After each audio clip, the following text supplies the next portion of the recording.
ایک باعصمت لڑکی اور کفل کا واقعہ۔ دوستو، حضرت عبداللہ بن عمر رضی اللہ تعالیٰ عنہ فرماتے ہیں کہ میں نے رسول پاک صلی اللہ علیہ وآلہ وسلم سے کئی بار یہ سنا۔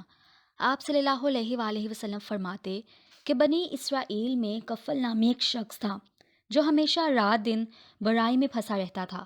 کوئی سیاہ کاری ایسی نہ تھی جو اس سے چھوٹی ہو، نفس کی کوئی ایسی خواہش نہ تھی جو اس نے پوری نہ کی ہو۔ ایک مرتبہ اس نے ایک عورت کو 60 دینار دے کر بدکاری کے لیے آمادہ کیا۔ جب وہ تنہائی میں اپنے برے کام کے ارادے پر مستعد ہوتا ہے تو وہ نیک بخت بیت لرزاں کی طرح تھرانے لگتی ہے۔ اس کی آنکھوں سے آنسوؤں کی جھریاں لگ جاتی ہیں، چہرے کا رنگ فک پڑ جاتا ہے، رونگٹے کھڑے ہو جاتے ہیں، کلیجہ بانسوں اچھلنے لگتا ہے۔ کفل حیران ہو کر پوچھتا ہے کہ اس ڈر، خوف، دہشت اور وحشت کی کیا وجہ ہے؟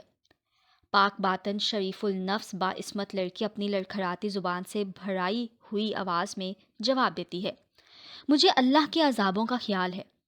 اس زبوں کام کو ہمارے پیدا کرنے والے اللہ نے حرام کر دیا ہے۔ یہ فعل بد ہمارے مالک ذوالجلال کے سامنے ذلیل و رسوا کر دے گا۔ منام حقیقی محسن قدیمی کی یہ نمک حرام ہے، واللہ میں نے کبھی بھی اللہ کی نافرمانی پر جرأت نہ کی۔ ہائے حاجت اور فقر و فاقہ، کم صبر اور بے استقلالی نے یہ روز بدھ دکھا دیا کہ جس کی لونڈی ہوں اس کے سامنے اس کے دیکھتے ہوئے اس کی نافرمانی کرنے پر آمادہ ہو کر اپنی عصمت بیچنے اور اچھوتے دامن پر دھپا لگانے پر تیار ہو گئی۔ لیکن اے کفل، بخدائے لا یزال خوف اللہ مجھے گھلائی جا رہا ہے، اس کے عذابوں کا کھٹکا کانٹے کی طرح کھٹک رہا ہے۔ ہائے، آج کا 2 گھڑی کا لطف صدیوں خون تھکوائے گا اور عذاب الہی کا لقمہ بنوائے گا۔ اے کفل، اللہ کے لیے اس بدکاری سے باز آ اور میری اور اپنی جان پر رحم کر، آخر اللہ کو منہ دکھانا ہے۔ اس نیک و نہاد اور پاک باطن اور عصمت باب خاتون کی پراثر اور بے لوث مخلصانہ سچی تقریر اور خیر ثوابی نے کفل پر اپنا گہرا اثر ڈالا، اور چونکہ جو بات سچی ہوتی ہے دل ہی میں اپنا گھر کرتی ہے، ندامت اور شرمندگی کی ہر طرف سے گھیر لیتی ہے، اور عذاب الہی کی خوفناک شکلیں ایک دم آنکھوں کے سامنے آ کر ہر طرف سے، حتیٰ کہ در و دیوار سے دکھائی دینے لگتی ہیں۔ جسم بے جان ہو جاتا ہے، قدم بھاری ہو جاتے ہیں، دل تھرانے لگ جاتا ہے۔ سو ایسا ہی کفل کو معلوم ہوا۔ وہ اپنے انجام پر غور کر کے اپنی سیاہ کاریاں یاد کر کے رو دیا اور کہنے لگا، اے پاک باز عورت، تو محض ایک گناہ وہ بھی نہ کر دا، اس قدر کبریائے ذوالجلال سے لرزا ہے۔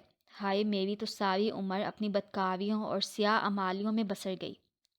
میں نے اپنے منہ کی طرح اپنے اعمال نامے کو بھی سیاہ کر دیا اور خوف اللہ کبھی پاس بھی نہ بھٹکنے دیا۔ عذاب الہی کی کبھی بھولے سے بھی پرواہ نہ کی۔ ہائے، میرا مالک مجھ سے غصے ہوگا، اس کے عذاب کے فرشتے میری طاق میں ہوں گے، جہنم کی یز و غضب اور قہر آلود نگاہیں میری طرف ہوں گی، میری قبر کے سانپ بچھو میرے انتظار میں ہوں گے۔ مجھے تو تیری نسبت زیادہ ڈرنا چاہیے، نہ جانے میدان محشر میں میرا کیا حال ہوگا۔